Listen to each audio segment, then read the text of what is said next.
오늘 오전에 우리 창세기 16장 이제 후반부를 살펴보겠습니다. 자, 오늘 후반부는 지난주에 공지드린 대로 중동 모슬렘이 이제 어떻게 기원이 됐는가, 그것이 성경에서 처음으로 이렇게 언급된 예언입니다. 네. 자, 그래서 우리 16장 7절부터 10절을 보겠습니다. 이제 하갈이 사례가 아주 심하게 자기를 이렇게 대하니까 그 고통을 견디다 못해서 도망친 거죠. 자, 이제 주님이 이제 하갈에게 나타난 거예요. 자, 7절. 주의 천사가 광야의 샘물 곁 곧 술로 가는 길에 있는 샘 곁에서 그녀를 만나 말하기를, 사례의 여종 하갈아, 내가 어디서 왔으며 어디로 가느냐 하니, 그녀가 말하기를, 나는 내 여주인 사례의 면전에서 도망하나이다 하더라죠. 주의 천사가 그녀에게 말하기를, 내 여주인에게 돌아가서 그녀의 손 아래서 복종하라 하고, 주의 천사가 그녀에게 말하기를, 내가 내 씨를 심히 번성케 하리니 그 수가 많아 셀 수 없게 되리라 하더라, 이렇게 말하고 있죠. 예. 어떻게 보면 하갈에게는 이렇게 도망치는 입장이었고, 자기에게는 뭔가 어떻게 보면 소망이 없는 거라고 생각했을 거예요. 왜냐하면 어쨌든 자기도 아브라함의 지금 씨를 가졌는데, 정작 아브라함은 자기가 이렇게 심하게 압제를 받는데도 어떻게 보면 관여를 안 했단 말이에요.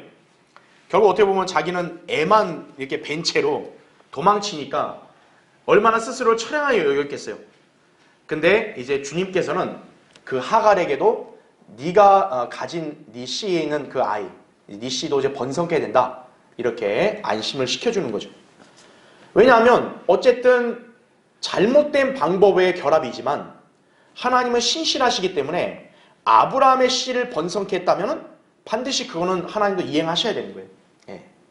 하지만 이 하갈이 이렇게 낳은 이 아들, 이 하갈에게서 낳은 이 아브라함의 씨는 약속의 씨는 아니다라는 거죠, 대신. 예.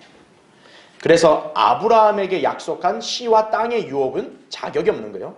다만 번성케 해주겠다는 말씀을 했기 때문에 하나님께서는 이제 하갈에서 낳은 아브라함의 자손도 번성케 해주시는 거다, 이거죠. 예, 그렇게 보면 돼요. 자, 그럼 이제 교환을 보세요. 첫 번째, 주의 천사, the angel of the Lord, 그러죠. 자, 성경에서 처음으로 등장해요, 여기서 주의 천사가. 여러분 참 신기하잖아요. 주의 천사가 다른 사람도 아닌, 아브라함도 아닌 지금 하갈에게 나타난 거예요, 성경에서 처음으로. 그죠? 자, 이 주의 천사는 모든 구약 성도들이 마주 대해야 했던 바로 누구라고요? 하나님이시다라는 걸 기억해야 합니다. 이 주의 천사는 단순한 어떤 신분의 개념이 아니에요. 주님이 현현하신 거다, 이거죠. 그래서 이후에 이 구약 성경을 통틀어서 이제 하나님께서 인간들에게 보이도록 나타나실 때는 항상 주의 천사로 나타나셨다, 이렇게 여러분 기억하시면 됩니다. 즉 그분은 성육신 이전에 주 예수 그리스도시다. 이거는 우리가 여러 번 이렇게 살펴본 거죠. 자, 그래서 괄호 1번 보세요. 스테판의 증언에 따르면 이 천사는 출애굽기 3장 14절에서 나는 곧 나니라 라고 말씀하셨던 그 주의 천사시다라는 거죠. 예. 출애굽기 3장 2절에 보면 주의 천사가 가시던 뿔에서 나타났어요. 가시던 뿔에서 모세에게.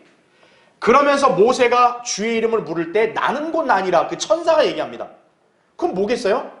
그 주의 천사가 바로 여호와 하나님이시라는 거죠. 예. 그게 출애굽기 3장에서 증거하고 있는 말씀이다, 이거죠. 자, 그럼 괄호 2번을 보세요. 자, 이것도 중요합니다. 구약에서 주의 천사는 자 분명히 누구로 나타났다고요?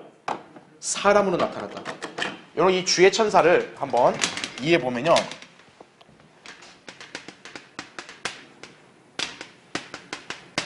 자, 여기서 오늘 두 가지를 볼 수 있는 거예요.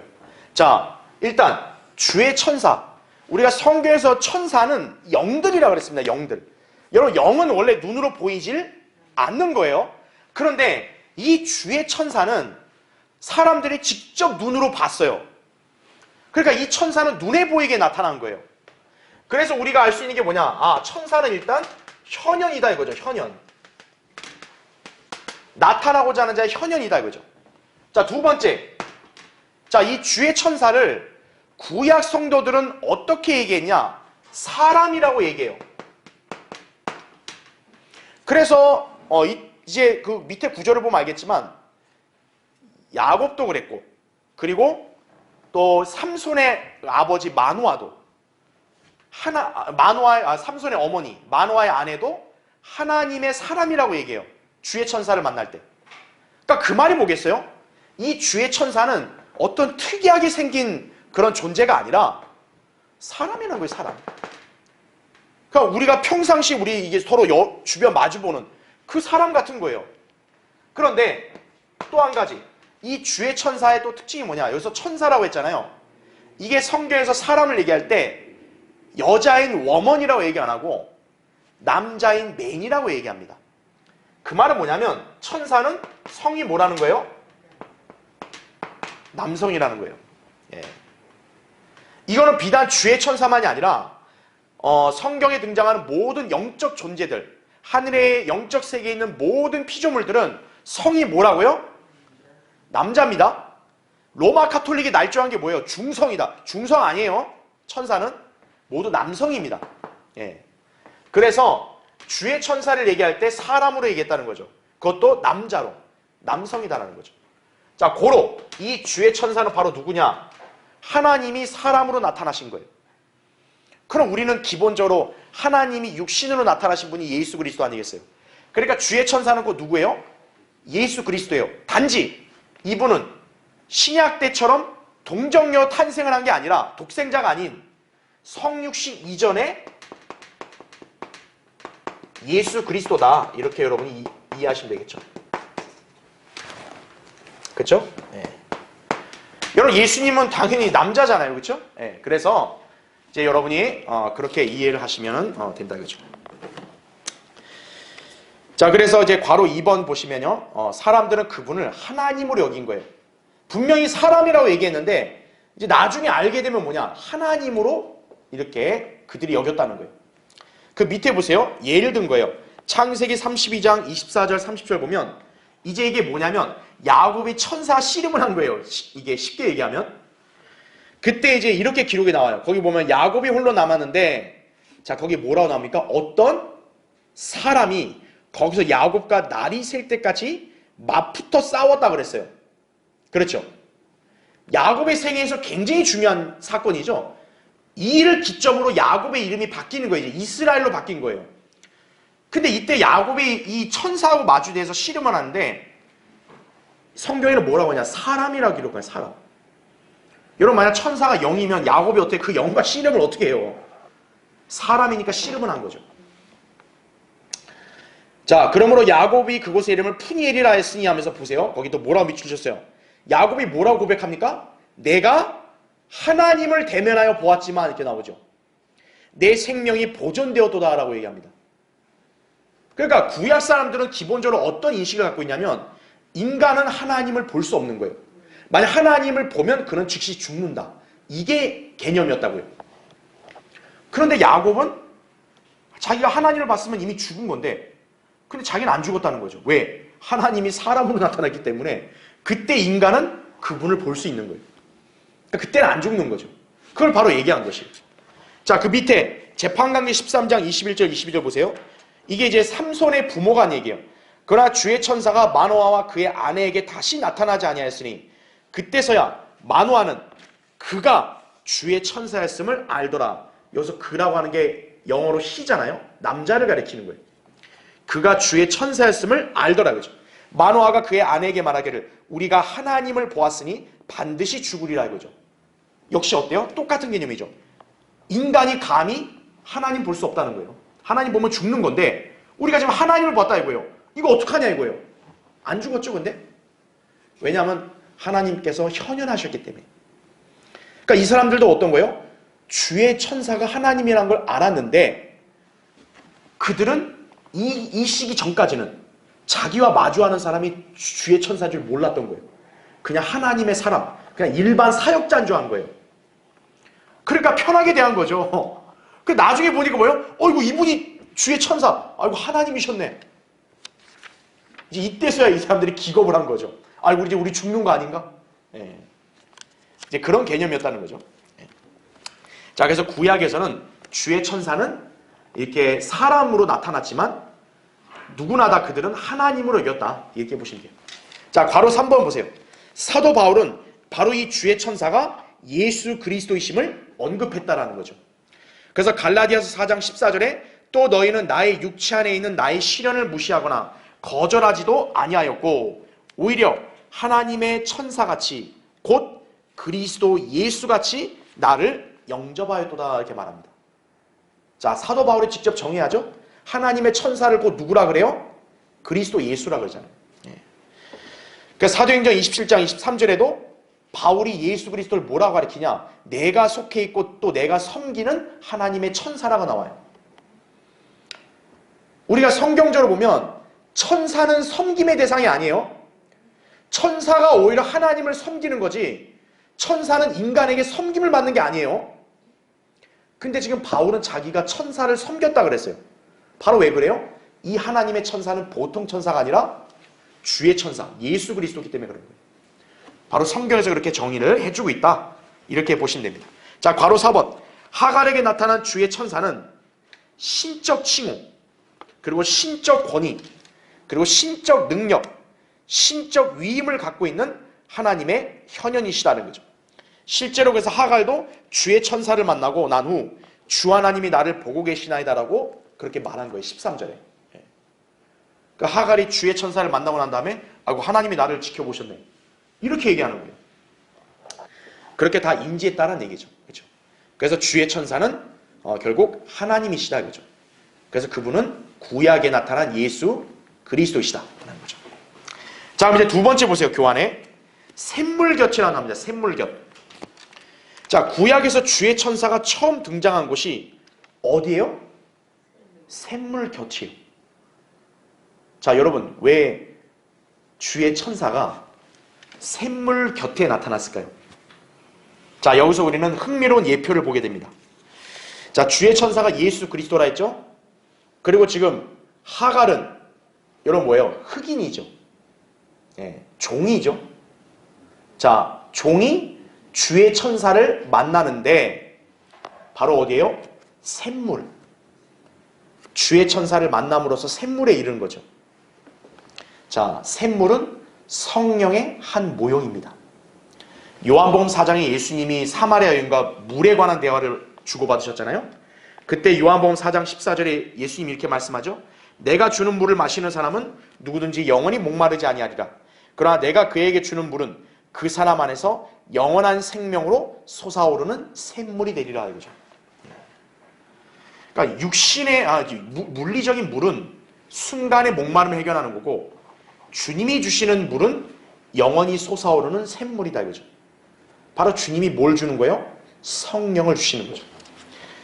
즉, 이 광경을 우리가 어떻게 이해할 수 있냐? 한 죄인이 주님을 만나게 되면 영원한 생명으로 이끄는 생명수를 얻게 되는 것이다라는 거죠. 그러니까 죄인이 딱 주님을 맞닥뜨렸을 때 샘물이 있는 거예요. 그러니까 죄인이 예수 그리스도를 만나면 성령을 이렇게 소유하게 되는 것이에요.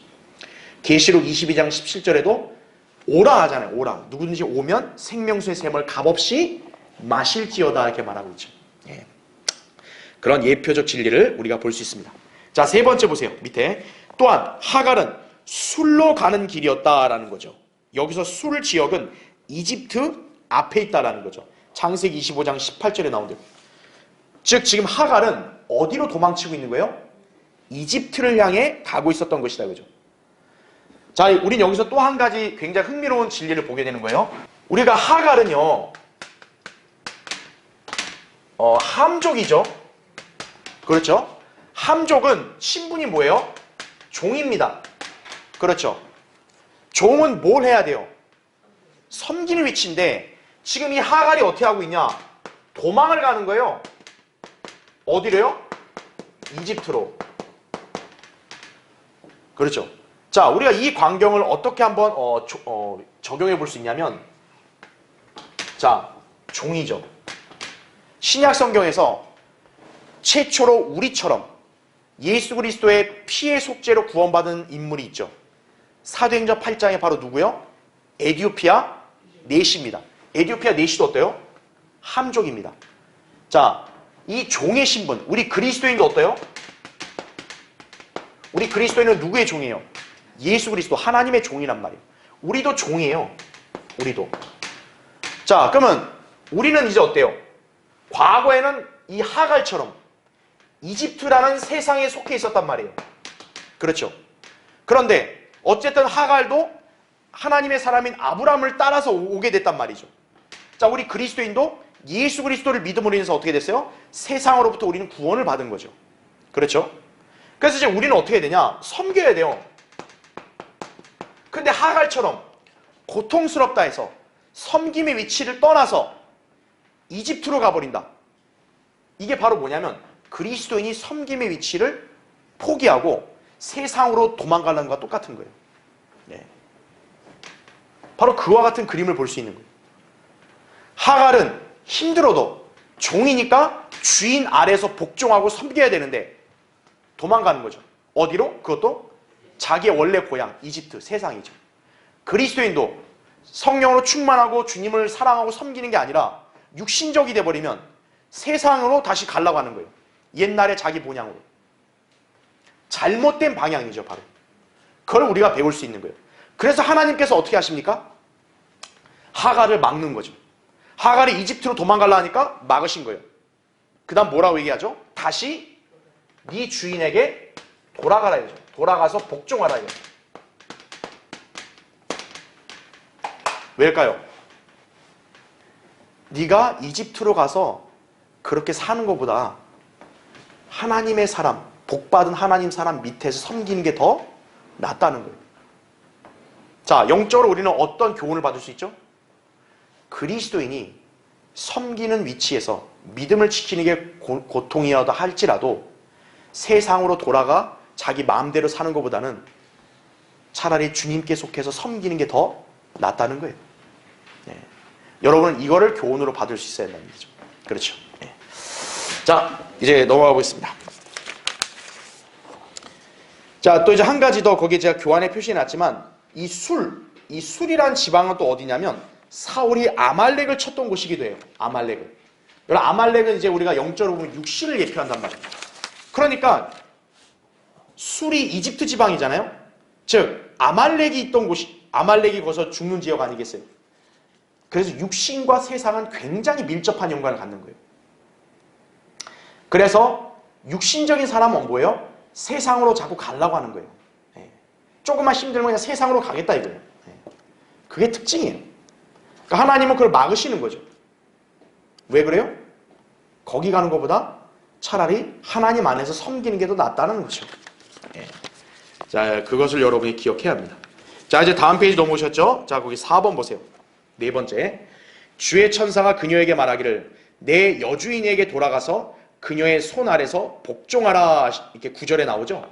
하나님의 뜻이 뭡니까? 종이 돌아가 주인에게 복종하는 거예요. 하나님께서 공명정대하게 사라가 너무 심하게 되어 있으니까 사라를 좀 나무래야 되는 거 아니냐. 이게 인간적인 발상이죠. 그럼 하나님의 관점은 뭡니까? 너는 종이기 때문에 주인에게 가서 복종해라. 이게 하나님의 뜻이에요.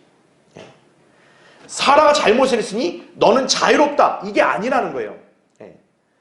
즉 이거는 다시 말하면 뭡니까? 주인과 노예, 주종관계는 다름 아닌 누가 승인하신 거예요? 하나님이 승인하신 거예요. 그래서 주종관계에 대해서 그걸 인간들이 막 평등으로 타파하려고 하잖아요. 그럼 하나님의 권위를 갖다가 무시한 것이에요. 자, 거기 괄호 1번 보세요. 질서의 하나님께서는 권위를 창조하신 분이시다 이거예요. 그래서 아내는 남편의 권위에, 백성들은 국가의 권위에, 성도들은 하나님의 종의 영적 권위에 순종해야 마땅하다는 거예요. 아, 내 기분이 나쁘고 뭐가 잘못됐으니까 나는 이건 거부하겠다. 그럼 그걸 하나님 뜻을 역행하는 거예요. 자, 이런 권위는 주인 노예 관계에서도 성립이 되는 거예요. 그래서 골로새서 3장 22절에 보면 종들아 육신에 따른 너희 주인들에게 모든 일에 어떻게 하래요? 순종하라고 나옵니다. 여기서 종들, 주인이라 했을 때는 노예와 주인을 가리키는 거예요. 자, 그럼 이제 괄호 2번을 보세요. 주인과 종의 관계는요, 심지어 어디서도 유효하냐? 신약 교회 시대에서도 유효합니다. 아무리 노예가 그리스도인이 되었어도 자기 주인을 마치 그리스도를 섬기는 것처럼 복종해야 한다라는 것이에요. 예. 여러분 성경 찾아보세요. 거기 에베소서 보세요. 에베소서 6장.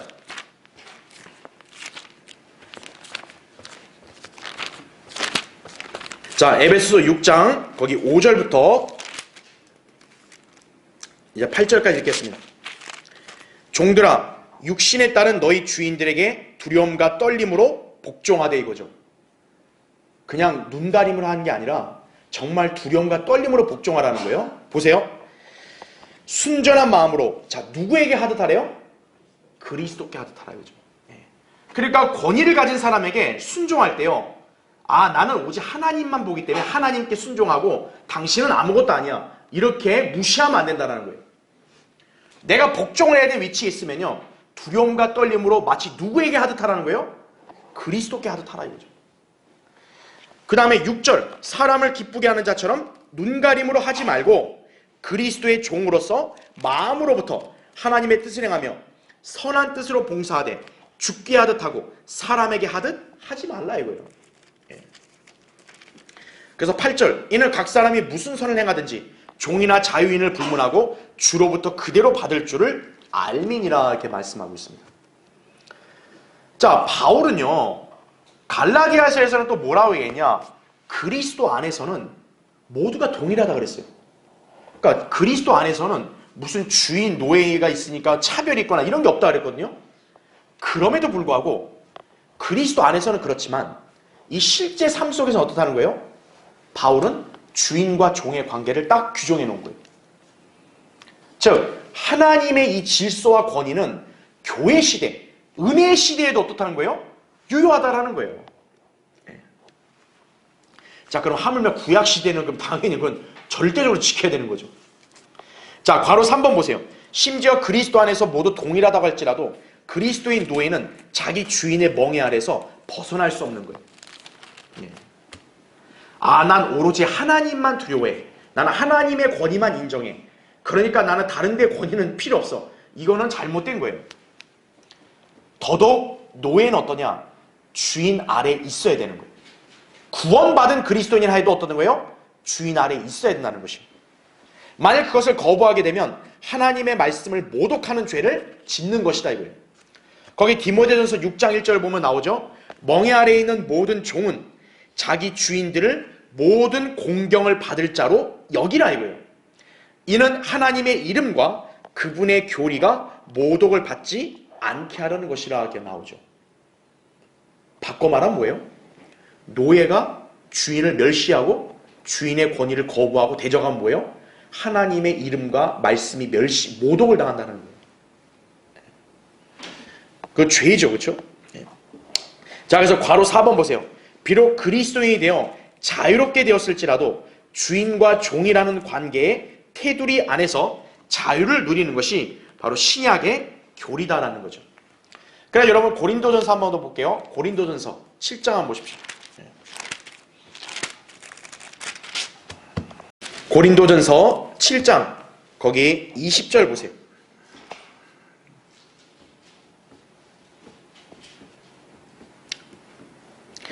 각 사람은 부르심을 받은 그 부르심 안에 거하라. 내가 종일 때 부르심을 받았느냐? 그로 인하여 염려하지 말라. 그러나 내가 자유스럽게 될 수 있거든 차라리 그것을 사용하라. 이는 종도 주 안에서 부르심을 받으면 주께 속한 자유인이요 마찬가지로 자유인도 부르심을 받으면 그리스도의 종이기 때문이라. 너희는 값을 치르고 산 것이니 사람들의 종이 되지 말라. 형제들아, 각자 부르심을 받은 그 부르심 안에서 하나님과 함께 거하라, 이렇게 말씀을 하고 있죠. 내가 노예인데 예수 그리스도를 믿으면 노예였던 사람도 하나님의 아들이 되잖아요.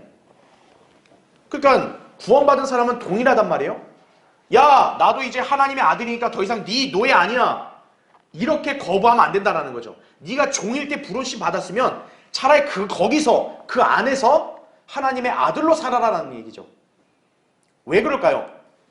육신적으로 주종관계지만 사실 그리스도 안에 들어왔으면 누구나 자유인이에요.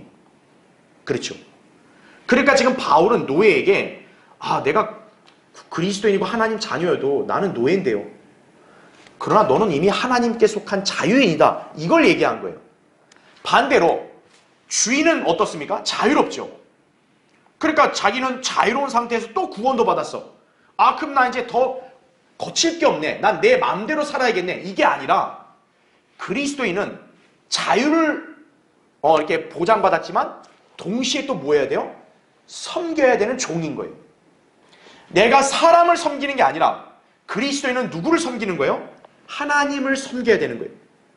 근데 주인이 아유 나는 노예가 아니에요. 나는 노예 신분이 아닌데 내가 왜 섬겨요? 그럴 수 없다라는 거예요. 네가 아무리 주인이어도 너는 구원받는 순간 이미 하나님의 종이 됐다라는 거죠. 그러니까 하나님을 섬기는 거에 있어서는 모두가 동일하다는 거예요. 주인 너도 예외 없다. 반대로 하나님 안에서 자유로운 거는 노예도 예외 없다.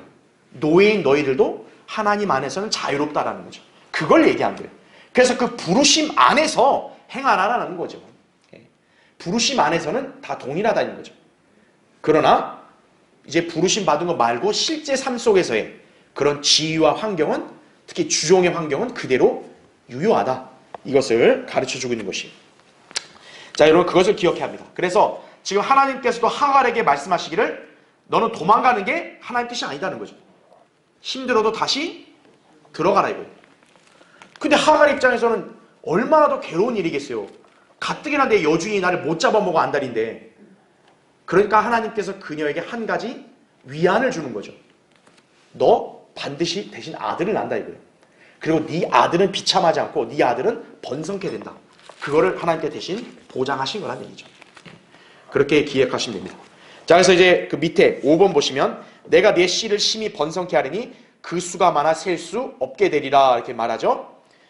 그러나 제가 아까 서두에 얘기했다시피 거기 밑줄 친 대로 분명한 것은 하갈에서 낳은 아들은 결코 하나님께서 아브라함에게 약속하신 그 씨는 아니라는 점. 이거는 기억해야 돼요. 네.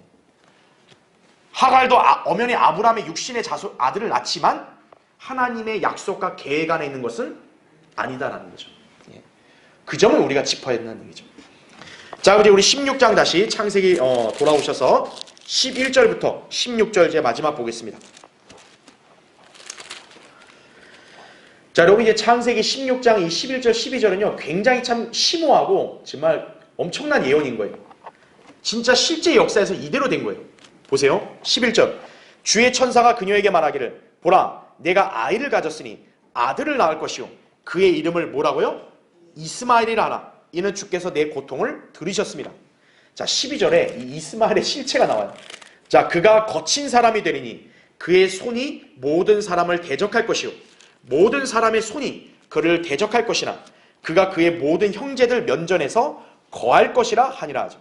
그녀가 자기에게 말씀하신 주의 이름을 부르기를 주 하나님이 나를 보고 계시나이다 하였으니 이는 그녀가 말하기를 나도 여기서 나를 보고 계신 그분을 배웠는가 함이라 하죠.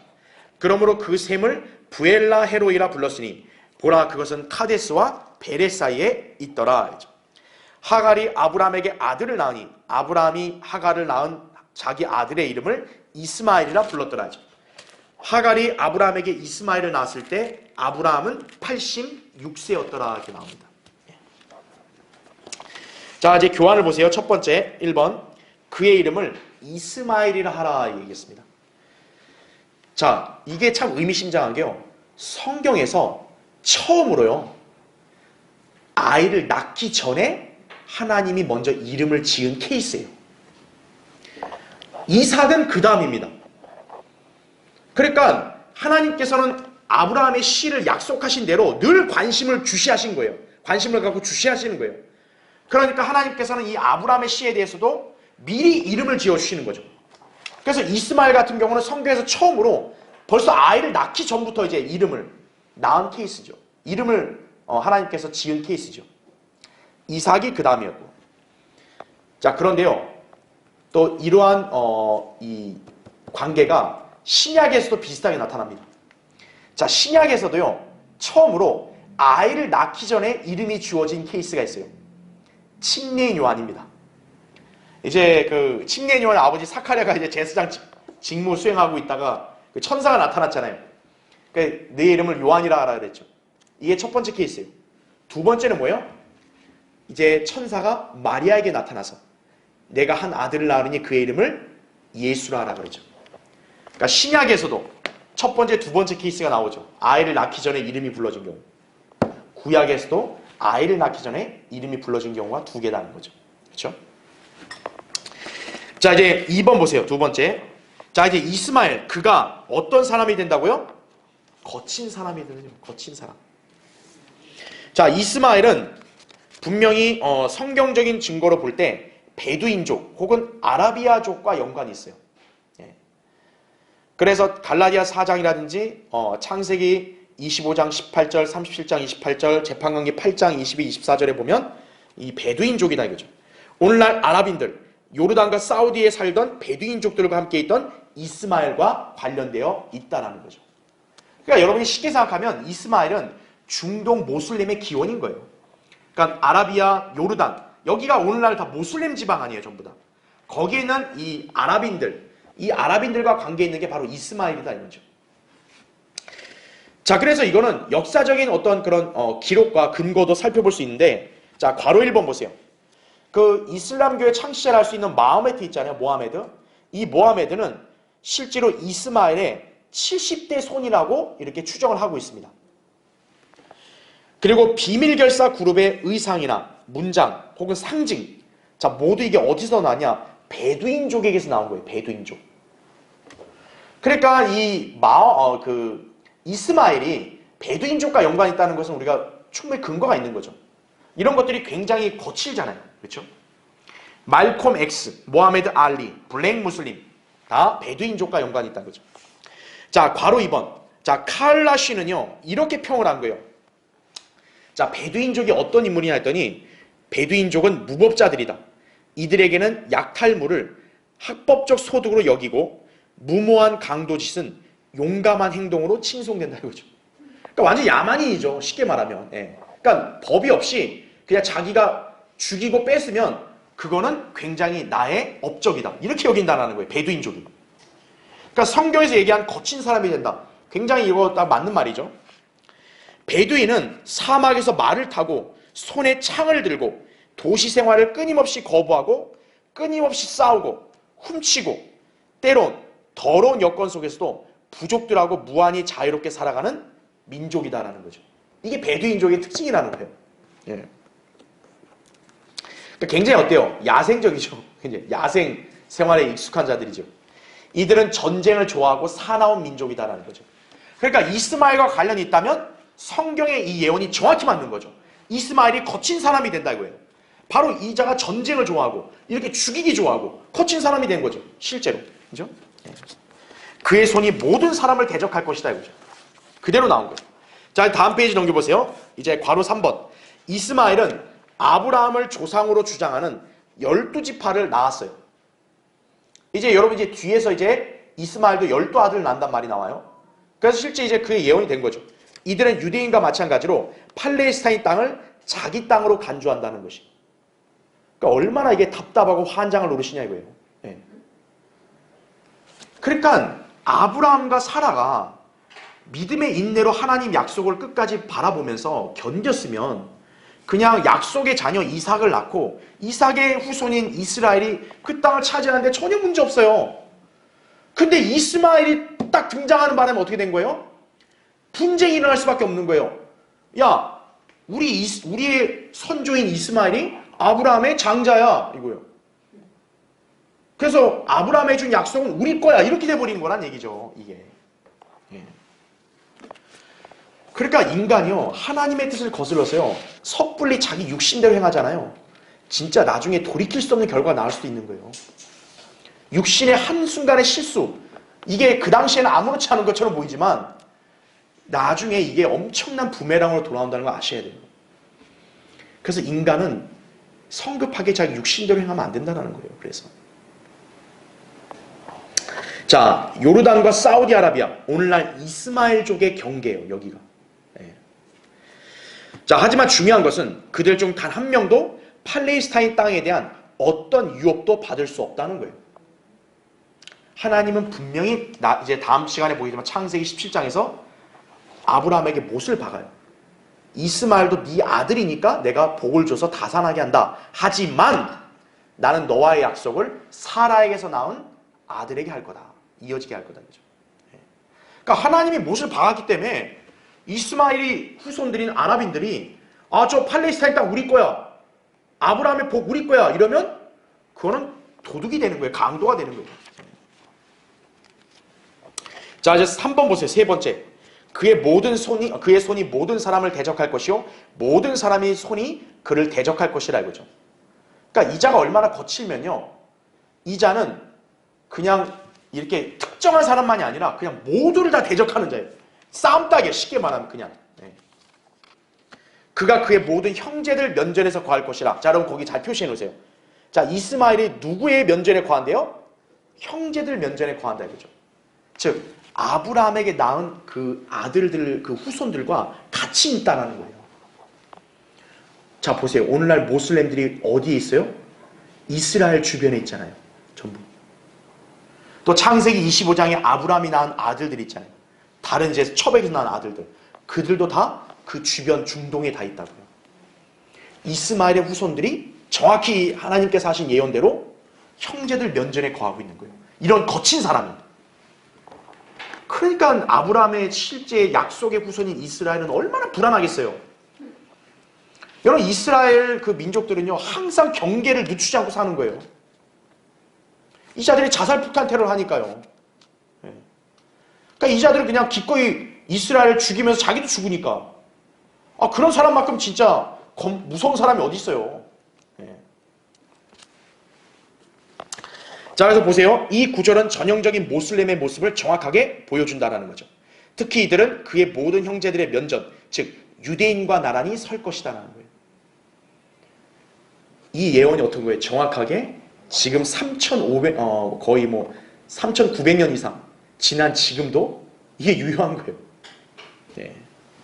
하나님의 예언은 그렇게 위대한 거예요. 그렇죠? 자, 그래서 거의 괄호 1번 보세요. AD 650년부터 현재 이르기까지 무려 1300년 이상의 역사가 그들의 전형적인 모습을 증명해준다라는 거죠.